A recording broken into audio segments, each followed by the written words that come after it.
All right, guys, we're back here on Southeastern 16, presented by FanDuel, SEC Basketball Wednesday reactions.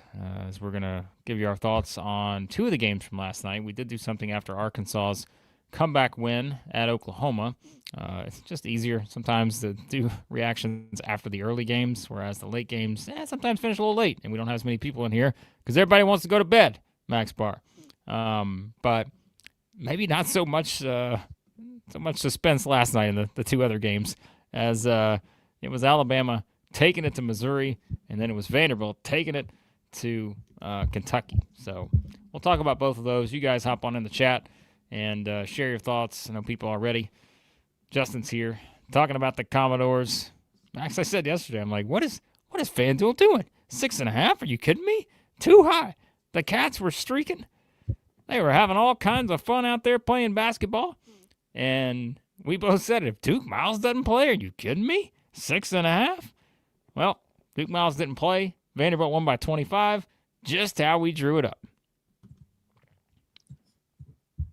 I don't know. That was a whooping there from start to finish. I think Brandon Ramsey, KSR's Brandon Ramsey said it best after the game. He said, all systems failure. All systems failure.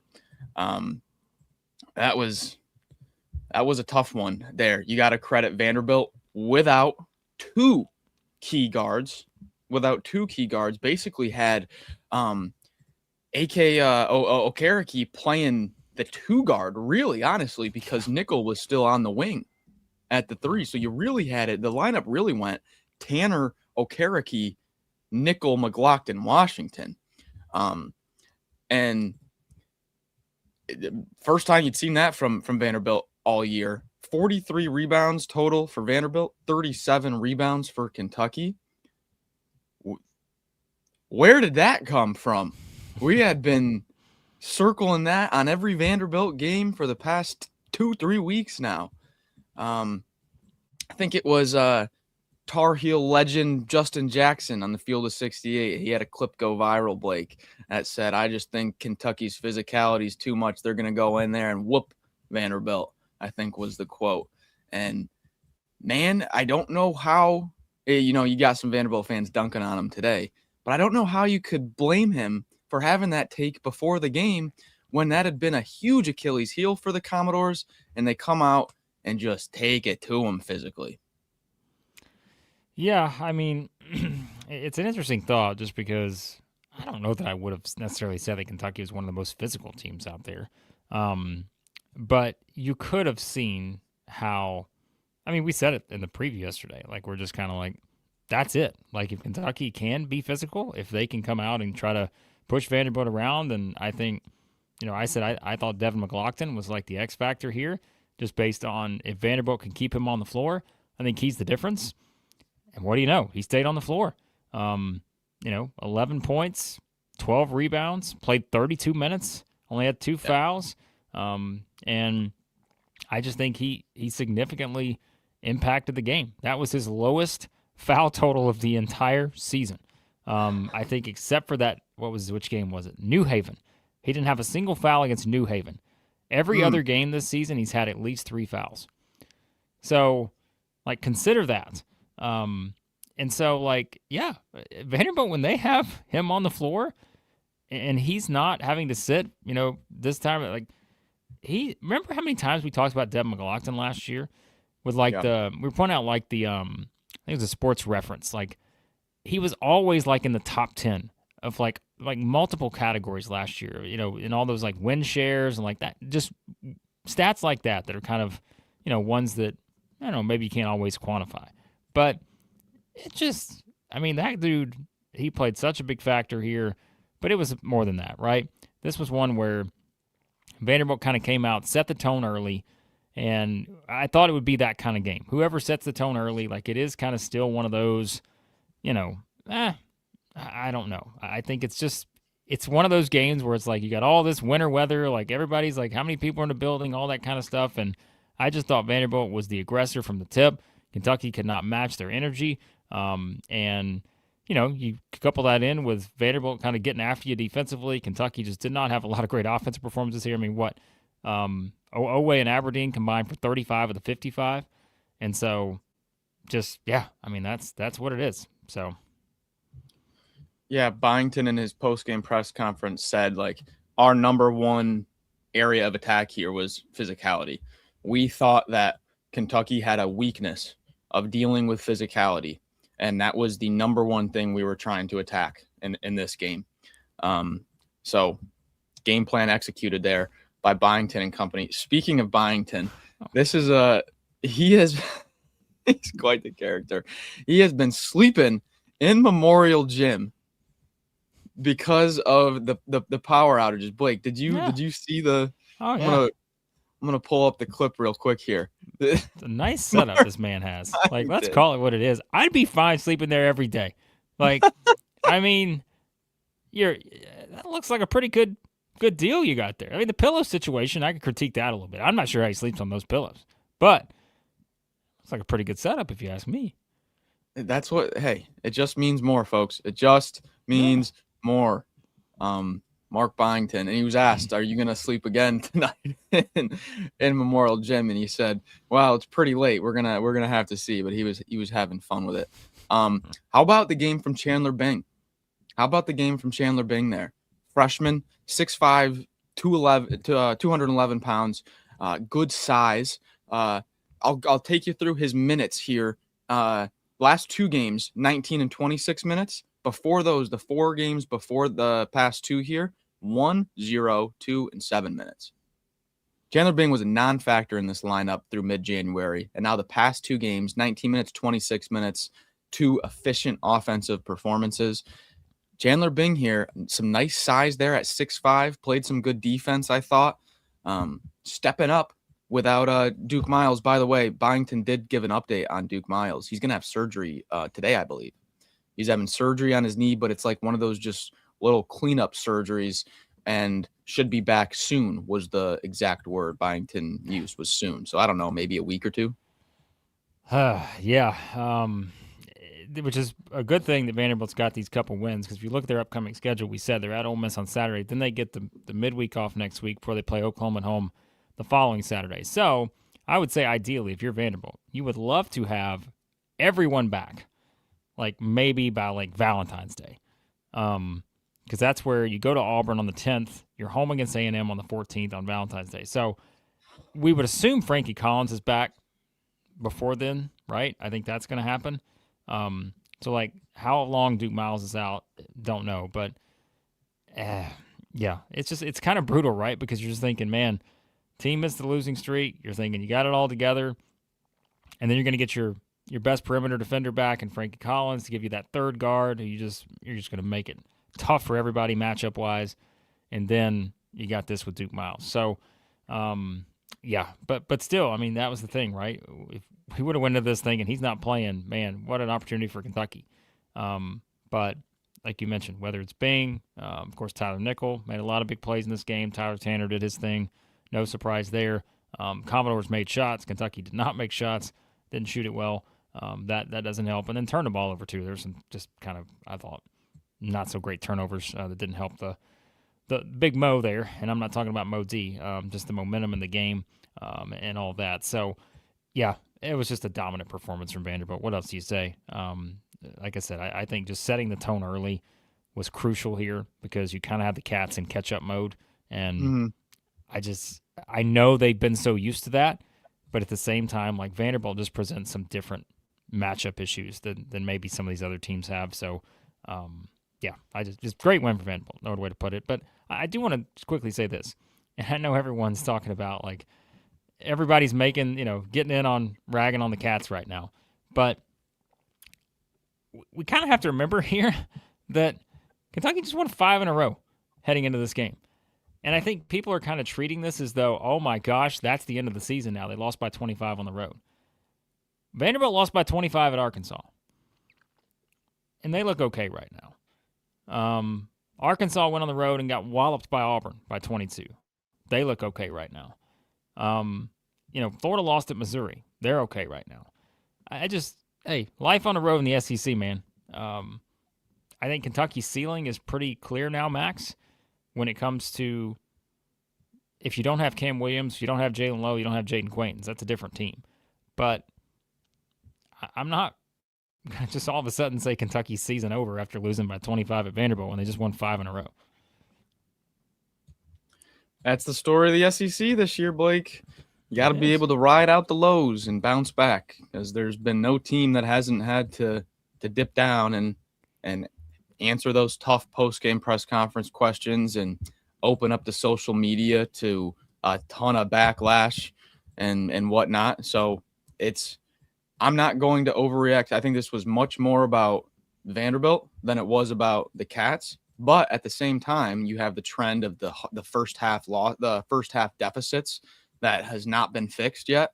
I think there was a comment earlier about just kind of like a lack of leadership. From Wildcats Parallax, lack of leadership. Whenever it hits the fan, there's no leaders to be found. There's no one stepping up. I don't know if I agree with that. They've had deficits after the first half in how many games? I mean, somebody stepped up. How else have they won all these games? Right? Like, I know the trend's there, but I don't know if I completely agree with that comment, because they've had guys sort of always willed them to wins here in some of these. Colin Chandler's made big plays, stepped up. Like, now the leadership, however you want to, I guess, define that, maybe you have questions, but again, guys, they just won 5 in a row. Are we just all of a sudden just like, hey, that's it? I think that's kind of silly. But look, and also I will bring up this comment too, because it's the same one here. But like, yes, I know who they play on Saturday. They're at Kentucky. They're at Arkansas, right? So, but again, like, my bigger point is Vanderbilt was in the same situation not long ago, where they just got trounced at Arkansas to lose their 3rd game in a row, and like, they're okay. So it's life on the road in the SEC. But yes, like I said a minute ago, Kentucky I think has a clear. The ceiling is a bit lower because you don't have the roster we thought they were going to have once things started to turn around a little while ago. So, it's a Tuesday game. You get an extra day before the Saturday slate, and you got to bounce back on the road against an Arkansas team that has been a really tough team to play at home. So, yeah, got to bounce back. I'll give you a spoiler on my prediction on Saturday. I don't know. Maybe I don't know. We'll get to that tomorrow. But I think there may be some trends in the right direction for a certain team. But so Vanderbilt, big win, and like we said, they go to Ole Miss on Saturday, then they get the midweek off next week before playing Oklahoma. So that's a big game on Saturday. I feel like for Vanderbilt, because win that one, SEC title race, all that kind of stuff. You stay in it, then you have a pretty good chance, I think, to come back and beat Oklahoma the next Saturday. Then we just got to see the availability on these other 2 guards, because then the schedule does pick up a bit for the Commodores. Remember, at Auburn, home against A&M, at Missouri, Tennessee, Georgia, at Kentucky. So, yeah, crucial period with all that. So, Krusty wants me to get to his comment. I had it up here somewhere. Krusty is back. I needed you boys to have time and games under your belt before I came back and said, I told you so. Who said at preseason, Blake, that there's 0 chance Kentucky was going to be better this year? Well, Krusty, I'm glad you came in after they lost the game after winning 5 in a row. But you're back, and that's what matters here. No, I'm just kidding with you. You're not real high on this Kentucky team, and it's easy to come in and say that after they just lost by 25. So a wise Krusty is here to discuss. All right, what else we got here? Let's pick up on some of these comments. Shame Sticks. Shame Stick with a $5 super chat, also railing on the Cats. Can't say I'm surprised by that. You guys are having your fun now. I don't know where you all were this last little run the Cats have been on, but I'm just kidding. What else you got on this one, Max, before we move on? When I did that mailbag on the snow day, Justin had asked me a question about McLaughlin and kind of his lack of jump in year 2 with Vanderbilt, and we kind of touched on a few different reasons maybe why that is. And you kind of ended that conversation with, well, when you look at his analytics, the offensive rating, the efficiency, the 2-point percentage, all that's still right there.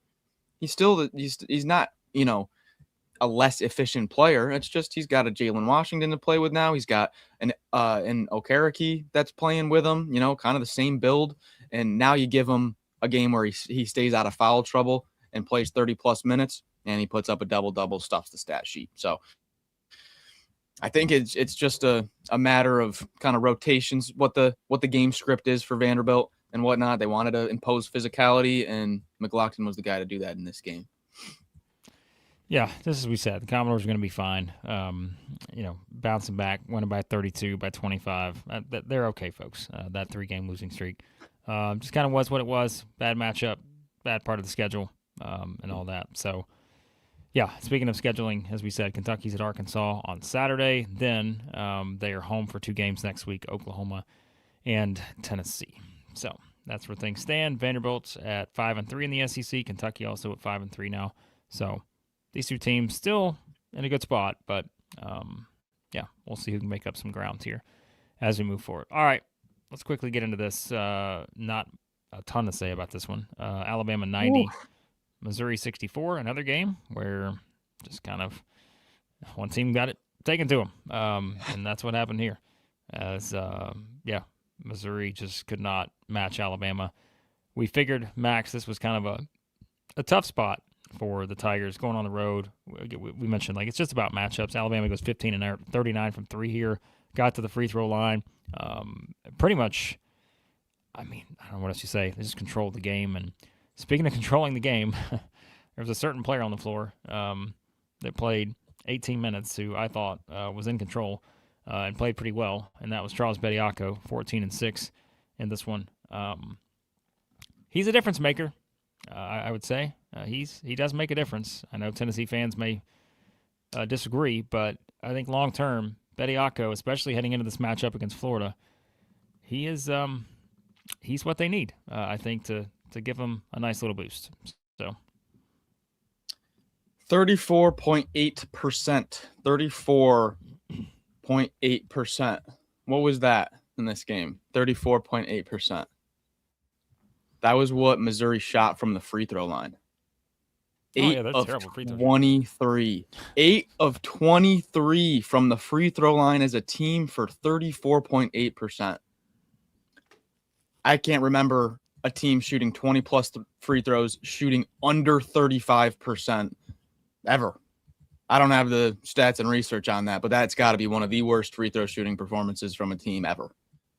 8 of 23. You're not going to win many games on the road doing that. It's just a losing formula. The thing with, I will touch on Alabama, but real quick, what I'm noticing with Missouri is when you have a 5 that doesn't shoot, he's an interior 5 and Sean Phillips, and now your point guard T.O. Barrett, he doesn't shoot. He did make 2 threes last night. He had only made 2 threes in the previous 39 games in his career. He now has 4 total career threes, not a shooter.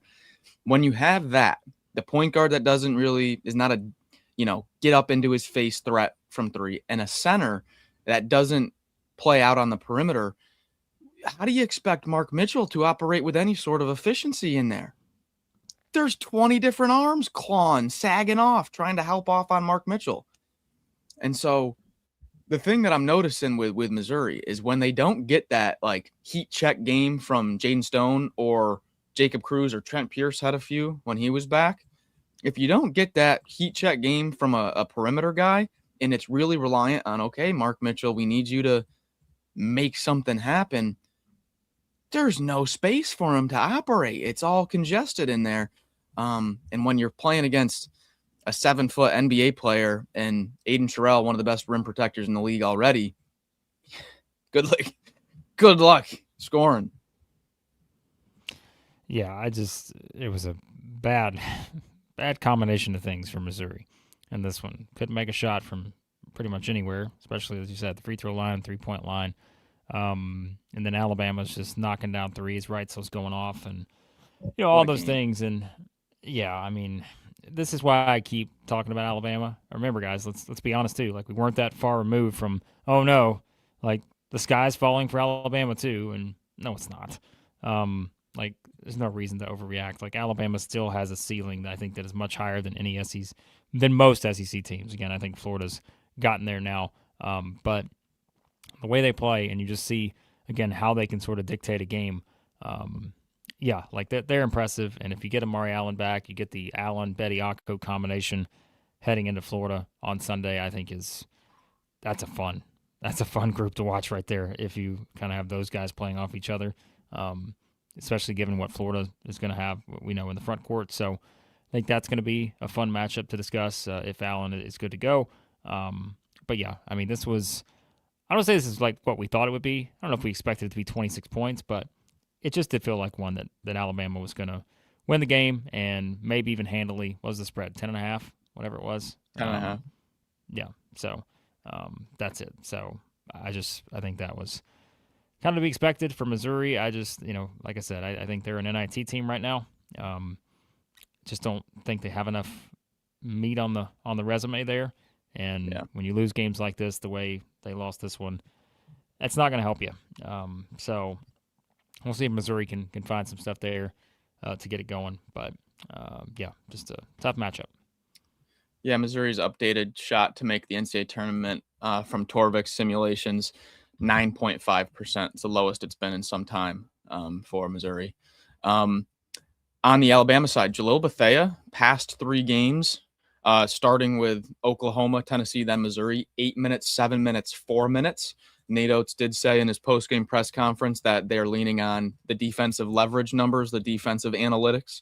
If you look at Evan Mia's individual player analytics, Jalil Bethea is one of the lowest. I think he might be the lowest individual defensive rating for Alabama.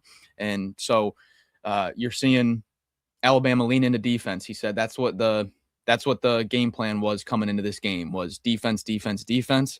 And I mean, just now with Bediako, you get Amari Allen back at 6'8". You got 6'8" Allen, 6'8" Jemison, 6'10" TBB, 7-foot Bediako, basically 7-foot Aiden Terrell, 7-foot Williamson in reserve if you need. There is a ton of size, depth of size now for this team. And on Bediako, he had an offensive rating of 181 last game. It was 164 against Tennessee. That was the highest offensive rating that any big had on Tennessee all year. The most efficient offensive performance from any opposing big on Tennessee all year.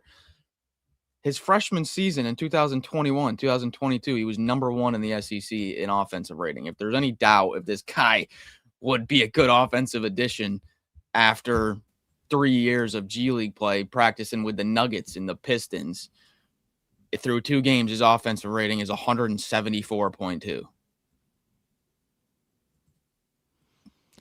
Yeah. Alabama and Florida on Sunday. And then Alabama hosts A&M next Wednesday. And then they go to Auburn next Saturday. So Alabama is going to be the team to watch over the next week because they've got probably the most interesting games of anyone with those 3, Florida, A&M, and Auburn. So, yeah.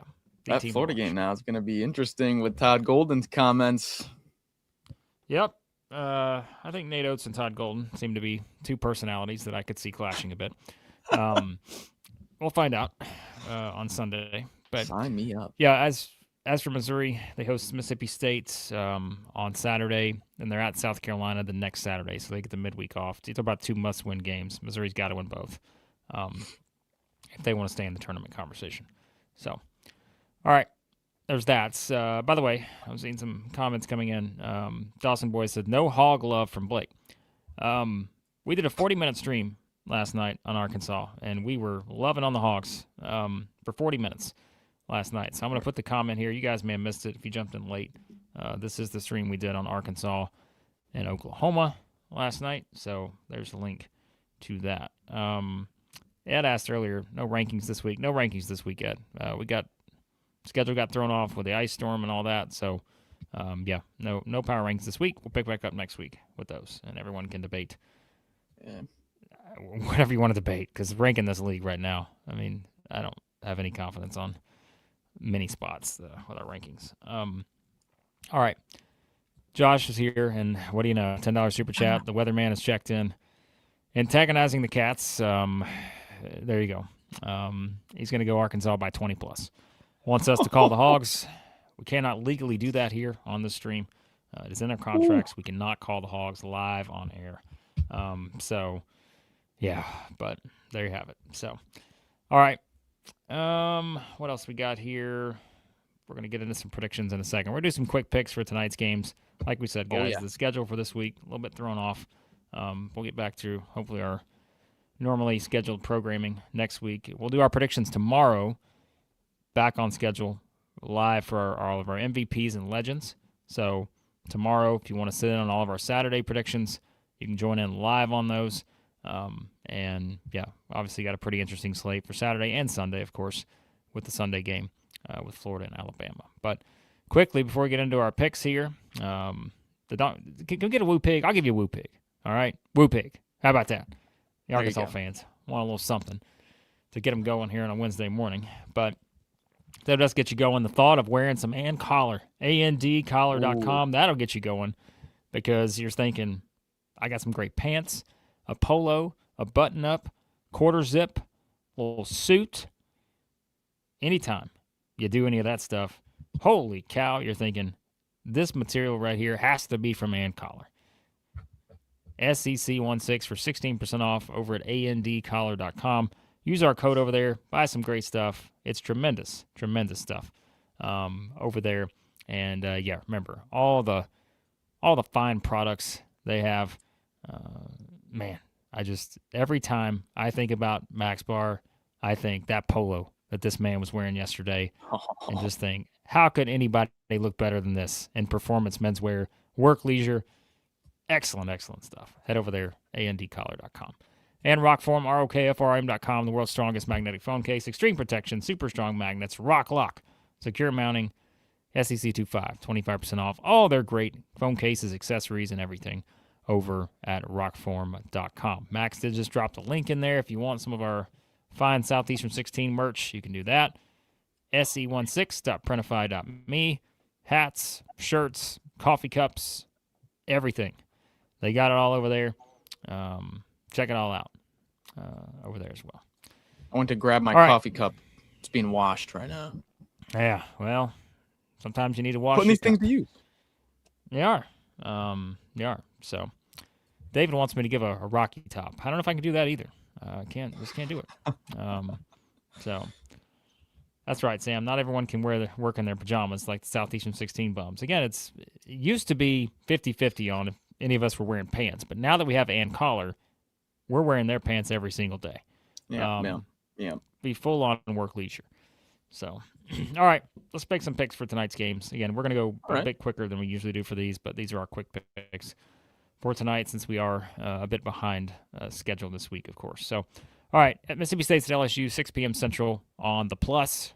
Yeah, it's on the Plus, not even on the regular one. LSU 6.5. Does that surprise you a little bit, the number here? I thought it was going to be more. Did you think it'd be more? I was going to say, it doesn't really surprise me based on Mississippi State, but I don't know. 6.5 still feels a little bit high. Mississippi State's past 2 road games, 20-point loss to A&M. Oh, boy. Math on the fly. 24-point loss to Kentucky. Average margin of defeat over the past 2 road games for Mississippi State, 22 points. Ken Palm's got this LSU by 9. I thought it was going to be more like a 7.5, 8.5 spread. LSU at home has not been bad at all. Last 3 home games are 8-point win against Missouri, 1-point loss against Kentucky, and 10-point loss against South Carolina. That 10-point loss without Dean Thomas. I liked the way that they fought at Arkansas. Thought it was a good response. I think there was a lot to work on there, confidence-wise. And Mississippi State, I mean, geez. Heading into that January 10th Kentucky game, they were 65th in the analytics, and right now they're 94th. They've absolutely fallen off a cliff here. Yeah, and I think with LSU, like we keep saying, I know they're sitting here at 1-6 in the SEC, but like, I guess you can only say so much, but like, one of the better 1-6 teams I've seen in the SEC in a while. They're still not bad. Like, they're pretty good. They've had these close results, as we've said, pretty much every game outside of the Florida game. They've been right there. And, yeah, I mean, it is just, man, for Mississippi State, it's like so many ups and downs, and their offense just hasn't been there. Just such a a poor offensive team at the moment. Meanwhile with LSU, not saying they've been great, but some of those you can justify not having Dean Thomas for several games. So I think that's probably the difference here. And yeah, when you just kind of look at, I think the way that LSU has played and just kind of having the different contributors, which I think is the problem for Mississippi State right now. It's like I don't feel like you have that expectation of consistency. I mean, even like I said, outside of Hubbard, but like even at times like Hubbard also, just because there's so much pressure on this guy to do a lot. You have a bit more of that with LSU. We talked about the guys who have stepped up in Thomas's absence and all that stuff, and now you get him back into the fold. I just think there's obviously much more trust in, I think, the way that this LSU team is playing right now. Yeah, definitely. As a home team against the spread, LSU is 6-5. They have not been bad at home against the spread. I think the matchup to watch here would be the secondary scores, because we know like Dean Thomas and Josh Hubbard are going to be the focal points here. But it's like, what do you get from Epps and what do you get from Max McKinnon there? Kind of secondary scores, playing off the ball there. If you get Epps isn't consistent, but if you do get a good game from Epps to support Hubbard, Mississippi State does defend the three pretty well. They do defensive rebound pretty well. You can see there's some angles here where they can fight and make this thing close. I don't want to just, say it's all LSU landslide, but I am going to pick LSU to win the game. Yeah, McKinnon's been pretty consistent. Like he scored in double figures in all but 3 games this season. The 3-point shot's been a little up and down. 1 of 7 against Arkansas, but still they lost by 4. Picking LSU too. In this one, I just think their scoring, I think, will be the difference in this matchup with Thomas back in the fold. So, all right, this next one, Tennessee at Georgia, 6 p.m. Central on the SEC Network. Georgia favored by 1.5 here. Thoughts on this one? Game of the night here. I wouldn't be surprised if this spread flips the other way, just given Tennessee was just in a big primetime spot on Saturday on the road in a game that a lot of people had their eyeballs on and looked really good doing it. So I wouldn't be surprised if this line flips. I think Tennessee can have some advantages on the boards. This is a Georgia defense that really sells out for the block, for the rim protection. So where Tennessee may, get Samto serialed around the rim a few times, that also is going to leave open the offensive glass, where I think Tennessee can take advantage of. There was some concern for the Jalen Carey injury. Jalen Carey on the injury report listed as probable. So really avoided anything nasty there with Carey. Should have the normal front court rotation minus Cade Phillips, of course. So I really like the rebounding edge that Tennessee should have here. And in a game with a ton of possessions, you add a few more via offensive rebounding. It's going to help you out. But the one area where I really like Georgia is they're not going to put Tennessee on the line. And Tennessee's really been relying on free throws for a majority of their points. So kind of cancel out those two strengths and weaknesses there. It's a good matchup. Ding, ding, ding. Spot game alert, Max Barr.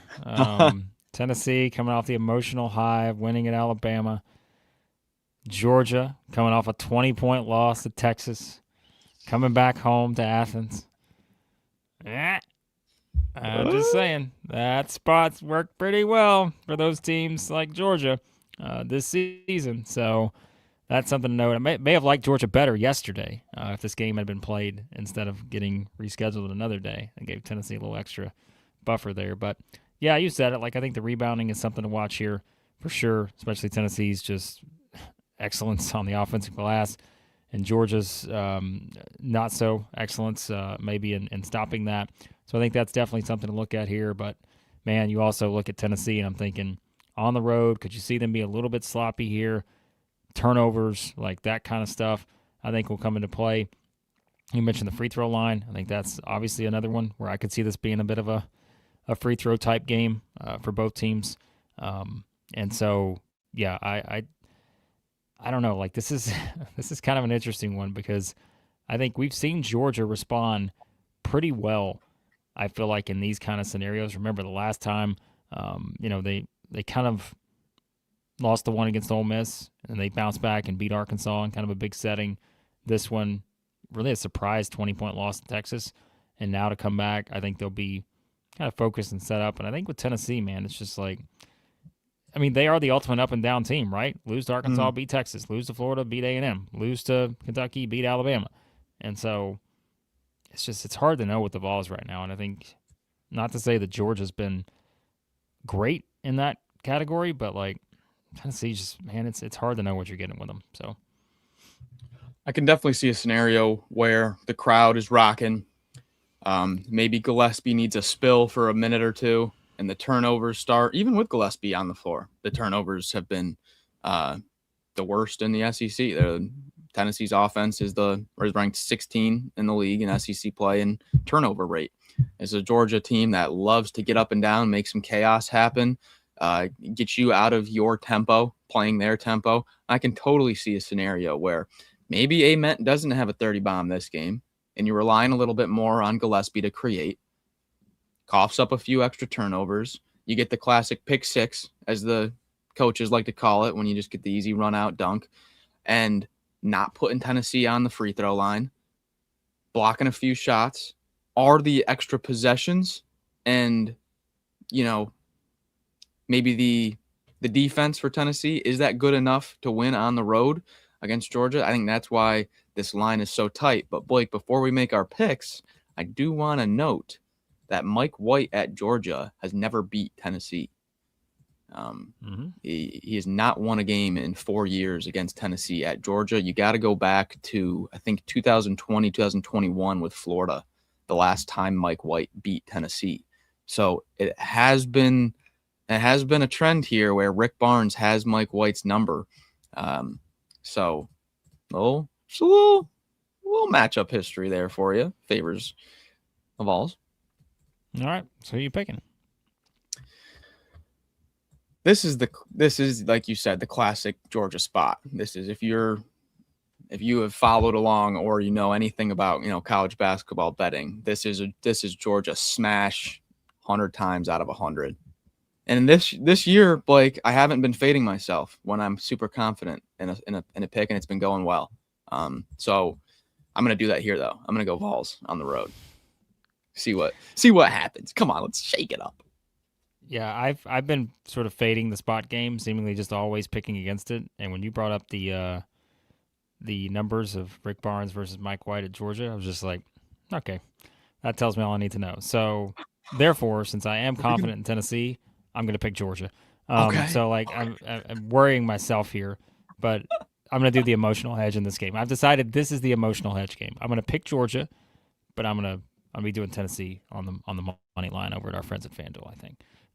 So yeah, I don't know. Like, I think this is such a tough game to call. I could see Georgia's guards being the difference here. But I could also see Tennessee's defense and rebounding being the difference. So yeah, we'll see. Yeah, I think this is easily game of the night. Yeah. So, all right. Texas at Auburn, 6 p.m. Central on ESPN2. So we've got the trio of games at 6 Central tonight. Auburn, 6.5-point favorite. Of course, the Tigers coming off of the best win in the SEC this season at Florida. They won that one on Saturday. Now Texas coming off the big win against Georgia, as we said. So this one's got a little bit more interest with these two teams coming off of pretty good performances. Remember, too, these are now two teams that both sit in the top 15 in offensive efficiency in the country. So, yeah, big time game for the Longhorns. Big time game. Right now, Torvik has their percentage to make the tournament at 57%. You go on the road and grab a quad one win in the jungle, and you don't lock yourself into the tournament, but man, that 57% jumps up probably above 75%, adding another quad one road win like that. So huge game tournament resume wise for Sean Miller in Texas. Huge. Auburn, a little bit more comfortable, but still, they haven't played at home since Saturday, January 17th against South Carolina. And that game wasn't exactly how Auburn wanted it to go. 4-point win against South Carolina. So you want a big home bounce back here, Blake. It's strength on strength as Texas is 3-1 against the spread in true road games. Really, really good against the spread. 75% cover right there for Texas on the road. Auburn at home, 6-3. Been a tough team to play there. The jungle gets those 3 points baked into the spread, and it doesn't matter most times. Auburn's still covering 66.7% cover rate at home. Strength on strength there. People have been underestimating Texas on the road, what they can do to you. People have been underestimating Auburn at home this year.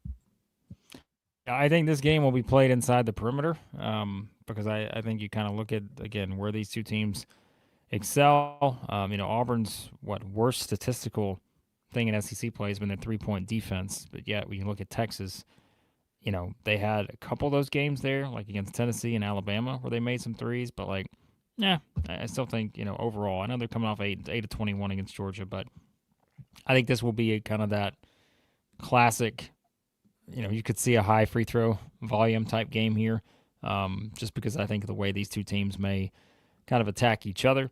So I think that's something kind of worth noting here. I think Auburn, we just saw what they could do to Florida in terms of like the front court matchup. Now you got Vokey-Titus over there for Texas. You kind of know what he's trying to do in terms of drawing fouls, that kind of stuff, how he can impact the game. So I think that's the thing, is like knowing where this game is going to be decided and kind of, where you expect it to be played. That does turn all your attention, I think, to that front court matchup. You've got Murph and those guys, and then you've got, Vokey-Titus there on the other side. This game might come down to, Blake, what 5-man gets into foul trouble the quickest, and the other team wins the game. And you look at their statistical profiles, it's a very similar team. Two teams with efficient offenses, not because of 3-point shooting, but because of efficient offense inside the arc and getting to the free throw line, and then defenses that both let up quality looks from outside and put you on the line a lot. Very similar team builds here. What does Murph pick up the 3 fouls first, or does Vokey-Titus pick up the 3 fouls first? Does Keyshawn Hall pick up the 3 fouls first, or does Dalen Swain pick up the 3 fouls first? That could be the difference in this game. And I'll just go with the home team here. I think it's two teams that find success in very similar ways and have very similar weaknesses. I'll just do the old rely on the home team here. I think a 6.5 point spread, I don't know. Texas can do some stuff here. Auburn's lost one game at home this year, and that was just in, just controversial, wild fashion against Texas A&M.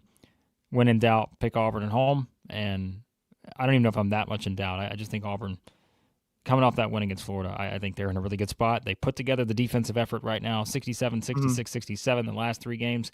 They're playing some D.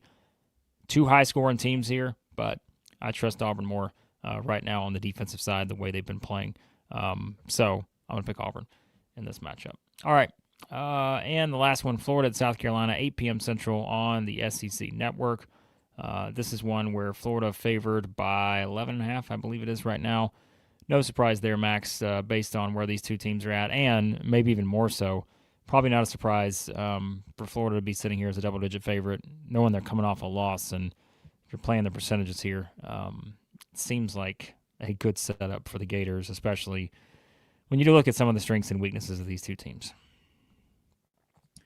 Yeah, against the spread here, it's strength on weakness. You got Florida 3-1 against the spread in true road games, and South Carolina just 5-8 at home against the spread. Have not been covering when at home, when they usually are a really tough team to play in Columbia. You got the number 2 most efficient offense in the league going against the dead last defensive efficiency in the league. You've got the second to last offensive efficiency going against the second best defense. This is it's a matchup of opposite ends of SEC play right here. There's really not much you're going to be able to look at in terms of how the teams have been playing and finding angles for South Carolina to really take advantage of Florida in any way, really, other than just Florida not shooting the ball well. But that's pretty much been a constant in every game anyways. Yeah. Look, if I'm trying to draw up something here, I'm trying to figure out the path here for South Carolina, unless they just get hot from 3 or something. That's really probably the best opportunity. I think Florida's going to dominate the glass. Mm-hmm. I think Florida is going to get pretty much any shot they want, probably from the perimeter, or excuse me, from inside the perimeter. So yeah, like I think that's my thing is like I'm just trying to find a way for South Carolina here. When I just look at the matchup, knowing Florida's coming off a loss, they're going to be pissed. And I guess the thing is like with South Carolina, if you do want to look at them at home, like you kind of were mentioning the numbers there a minute ago, like okay, you would expect them to put up a little bit of resistance here because it is in Columbia, but this is a game of matchups, and I just don't think it's a great matchup for South Carolina given Florida's strengths in this game. Yeah, the matchup of front court's going to be Ruben Shinyulu, Micah Henlockton, and Alex Condon against Elijah Strong, EJ Walker, and Mongolian Mike. I mean, that's just strength on weakness there in terms of rebounding and rim protection. If Florida goes out and shoots 2 of 15 from 3, and Michi Johnson gets hot, Miles Studi gets hot, something like that, it would have to be something out of the ordinary, right? It'd have to be something that it just really goes wrong for Florida, and something out of the ordinary happens in South Carolina's favor. It's the largest spread of the day. I'm going Florida. Yep, picking Florida too here in this one. All right, there you go, guys. Our picks for tonight's game. If there is an upset, who do you think gets it done? Not Tennessee, Georgia. That's okay. I was going to say that's an easy one. I mean, if there's an upset, I think it's. I mean, I think it's probably Texas, but because we've seen them go on the road and beat Alabama. So I mean, I don't think I'm going out on a limb by picking Texas, even if I know Auburn's been good enough. But still, I mean. Is it not a similar setup than we saw when Texas went to Alabama? I mean, so give them a shot. I mean, I'm not picking. You got LSU at -300 on the money line, Auburn at -250, and Gators at -650. It'd be real easy, Blake, just to click those 3 buttons, wouldn't it? Doesn't it just seem too easy almost? Yeah, that's what they want you to think. Yeah, I don't know if I like any of the. Again, of course, Tennessee's the obvious one, but I would pick Texas of the other 3. But no, I don't know. All right, we say that. Of course, one of these teams will win. There's no question. Yep. It's the SEC this year. All right, we appreciate you guys for jumping in. As we said, we'll get back to regularly scheduled programming and kind of the structure tomorrow, where we will do reaction to these games, and then we will do our predictions live for Saturday and Sunday. For MVPs and legends. So remember, the only way to get in on our predictions, sit in live, give your scores, all that kind of stuff, you have to be an MVP or a legend. Here at Southeastern 16, we do appreciate all of our supporters, you guys who sign up at the $3.99 tier to support the channel, to help us do more videos and live shows for you. We appreciate that a ton. But if you want the bonus content, all you have to do a couple dollars extra, $5.99 a month, jump on in at that MVP tier. Great stuff over there with our weekly mailbags. Max and I playing College Hoops 2K8. All of our other shows as well. So check it all out. Hit that link right there and support the channel, again, by supporting our sponsors, and Collar, ROKFORM, and our friends at FanDuel. Thanks, as always, for watching, and we will talk to you soon here at Southeastern 16, presented by FanDuel.